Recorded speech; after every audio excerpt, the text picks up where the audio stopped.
This video I show you how to fix Google keep stopping problem on Android phone.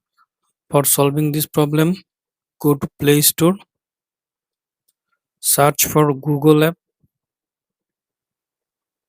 tap on Google, up to date your Google app if available any update version.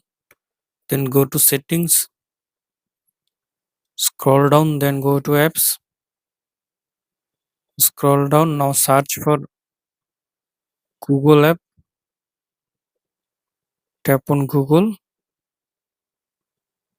scroll down, tap on storage, tap on clear data, tap on delete, tap on force stop, tap on OK, tap on permission, allow all permission.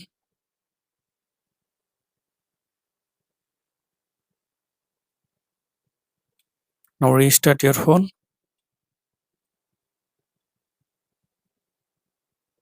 After restart your phone, now open Google app.